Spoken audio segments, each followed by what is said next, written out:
De nos jours, on demande de plus en plus à la chirurgie. On lui demande d'être peu invasive, que les patientes aillent mieux, qu'ils sortent plus vite de l'hôpital, qu'il y ait moins d'erreurs médicales. Cependant, on demande aussi aux internes en chirurgie, en formation, de ne pas exercer la première fois sur le patient.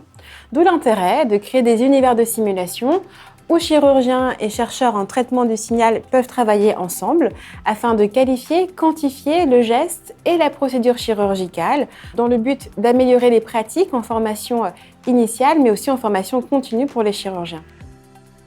Pour cela, sur l'aspect méthodologique, on va s'appuyer sur la science des données chirurgicales.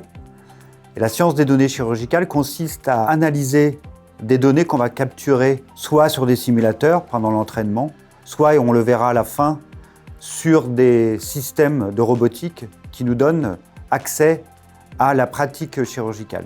Et donc on va développer des méthodes d'analyse qui s'appuient sur l'apprentissage automatique et l'intelligence artificielle qui nous permettent de se passer de modèles a priori de cette compétence. On va donc étudier les compétences techniques de la chirurgie, mais aussi les compétences non techniques, on le verra, les compétences cognitives et les compétences interpersonnelles.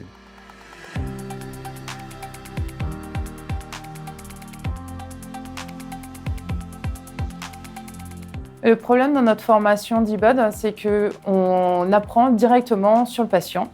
Et là, avec les outils qu'on a créés, que ce soit la préparation de la table ou la salle des erreurs, ça va être de pouvoir s'entraîner avant d'arriver sur un premier patient et de créer des réflexes qui vont faire qu'on va pouvoir améliorer la prise en charge du patient.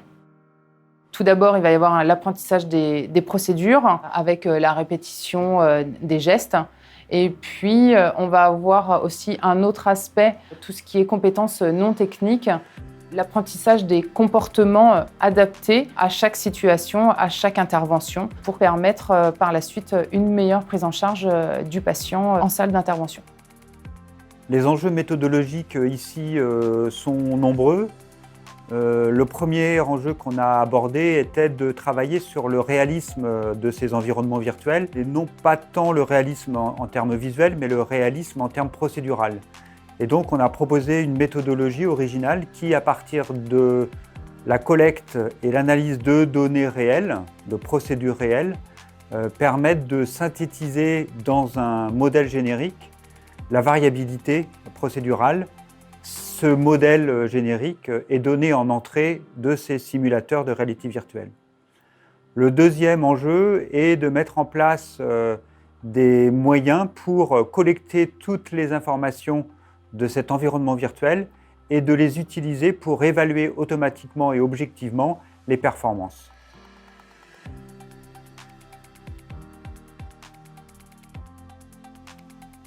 La simulation par réalité virtuelle est de plus en plus utilisée pour la formation à l'arthroscopie en chirurgie orthopédique.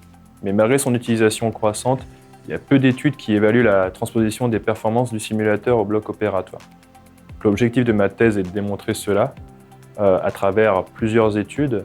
La première consiste à faire passer une centaine de chirurgiens orthopédistes de tout l'Ouest sur le simulateur afin d'évaluer leur trajectoire et in fine leurs compétences, en 3 cohortes de chirurgiens novices, intermédiaires et experts. Les 35 novices que nous allons faire venir vont être séparés en 2 sous-groupes. Un sous-groupe va s'entraîner de façon mensuelle sur le simulateur, ce qui va permettre de les suivre de façon régulière, d'évaluer leur courbe d'apprentissage, puis ils réaliseront une arthroscopie complète du genou sur sujet cadavérique, ce qui permettra d'évaluer leur acquisition de compétences par rapport à la cohorte qui ne s'est pas entraînée sur le simulateur. Ce qui va être original dans cette étude, c'est qu'on va équiper tous les participants, qu'ils soient novices ou chirurgiens experts, de capteurs qui vont étudier différents aspects de la réalisation de cette tâche. Des capteurs de posture, des capteurs de fréquence cardiaque qui vont nous donner une idée du stress, mais aussi des capteurs de fatigue musculaire avec les capteurs de ce qu'on appelle de SEMG. Et donc toutes ces données vont être analysées par des méthodes qu'on va développer pour essayer de mieux comprendre ces notions d'expertise.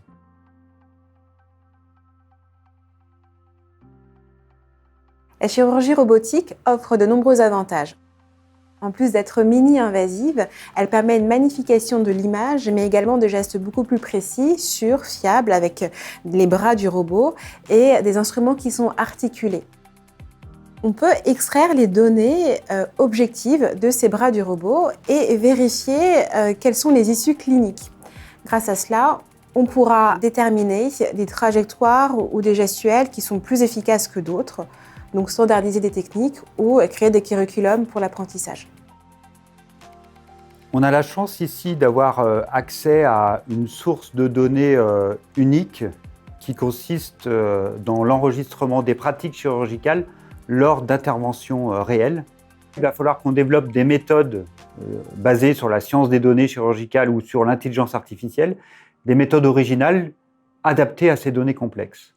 Les enjeux autour de cette analyse des données chirurgicales sont non seulement d'assister la chirurgienne, le chirurgien au bloc opératoire, et donc d'aller définir la salle d'opération de demain, et éventuellement même d'aller automatiser certaines parties du geste chirurgical qui ont été analysées, modélisées et optimisées.